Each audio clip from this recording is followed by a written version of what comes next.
ఇక మనకి పవన్ కళ్యాణ్ దిక్కు అంటూ ఉండవల్లి అరుణ్ కుమార్ అయితే ఓపెన్గా సోషల్ మీడియాలో అదే విధంగా ఒక ప్రెస్ మీట్ పెట్టి చెప్పండి. అంటే జగన్మోహన్ రెడ్డి ఇంకా పనికి రాడన్నట్టుగా ఇండైరెక్ట్గా చెప్పినట్టుగా తెలుసు. అసలు ఏమైంది అది? సో ఖచ్చితంగా ఉండవల్లి అరుణ్ కుమార్ గారు ఏంటంటే మాట్లాడతారు, వస్తారు, ప్రెస్ మీట్ పెడతారు. సో ఆయనకు అనిపించినవి చెప్తారు. ఒకప్పుడు ఏంటంటే ఆయన ఎక్కడ సక్సెస్ కాలేపాడు రాజకీయ నాయకుడిలాగా. సో అందుకని ఆయన మాట్లాడే మాటలతో జనాల్లో ఏదో ఉద్రేకిద్దాం అనే విధంగా మాట్లాడతారనమాట.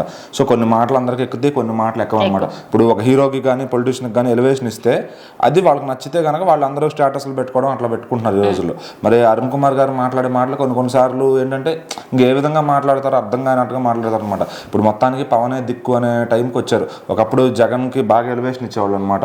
సో మరి అక్కడైనా జగన్ ప్లేస్ ఇస్తాడేమో మాట్లాడితే అనే విధంగా. సో ఆయన ఏనాడు ఆశపడ్డాడు కానీ బట్ ఆయన మాటలు చూస్తే ఏదో ఆశపడుతున్నాడేమో అనే విధంగా ఉంటాయి. ఒకసారి చంద్రబాబు సామాన్యుడు కాదంటాడు, ఒకసారి జగన్ తక్కువ అంచనా ఇద్దంటాడు, ఒకసారి పవనే దిక్కు అంటాడు. అంటే ఇలా కూర్చున్నప్పుడల్లా ఒక్కొక్క మాట మాట్లాడి ఒక్కొక్క పర్సన్ ఎలివేట్ చేస్తే జనాలకు అసలు ఆయన స్పీచ్ల మీద నమ్మకం పోద్ది అనమాట ఖచ్చితంగా. సో మరి ఆ విధంగా ఆయన ఏమన్నారంటే ఇప్పుడు ఏ పార్టీ ఉంటే ఆ పార్టీకి సపోర్ట్ గా మాట్లాడుతారు అంతే అనుకోవాలి. కాకపోతే ఏంటంటే ఇప్పుడు లాస్ట్ టైం జగన్ గారు ఉన్నప్పుడు జగన్మోహన్ రెడ్డి అసలు మామూలుడు కాదు, ఇంత పోటీ ఉన్నా కానీ ఒక్కడే గెలిచాడు, ఈ విధంగా ఎలివేషన్స్ ఇచ్చిన ఆయన మళ్ళీ తర్వాత ఎలక్షన్స్కి ముందు మరి ఆయనకు ఒక అనాలిసిస్ ఉంటుంది, నెక్స్ట్ టీడీపీ రాబోతుందని. అప్పుడు ఏమంటారంటే చంద్రబాబు సామాన్యుడు కాదు, ఆయన తక్కువ అంచనా వేసామంటే మళ్ళీ 1995 చంద్రబాబు వస్తాడు, అట్లా డైలాగులు చెప్తారనమాట. సో ఇప్పుడు ఏంటంటే కూటమి వచ్చింది, అంతా బాగా నడుస్తుంది. మరి ఈ టైంలో ఇప్పుడు ఆయన అటెన్షన్ గ్రాప్ చేయాలి అంటే మరి పవన్ కళ్యాణ్ గారు ఫ్యాన్స్ మాత్రం ఎక్కువ మా సోషల్ మీడియాలో ఉంటారు కాబట్టి వాళ్ళ అటెన్షన్ గ్రాప్ చేయాలి, ఆ విధంగా మాట్లాడాలి అన్నప్పుడు ఆయన ఏం మాట్లాడారంటే పవన్ కళ్యాణ్ గారు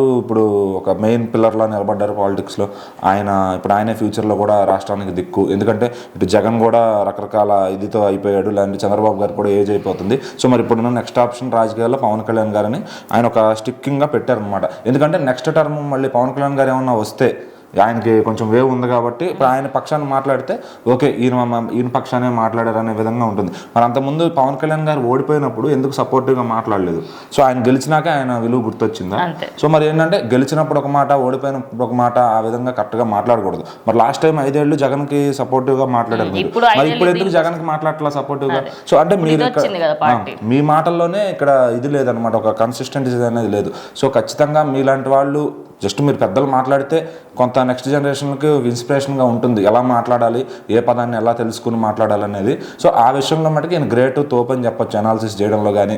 కానీ తర్వాత ఇట్లా మాట్లాడే మాటలు ఏవైతే ఉన్నాయో అవి తర్వాత అయినా కూడా మిమ్మల్ని దాన్ని ఏమంటారంటే ఒక ఇదికి గురి చేస్తాయి ఖచ్చితంగా. సో జనం నమ్మరు.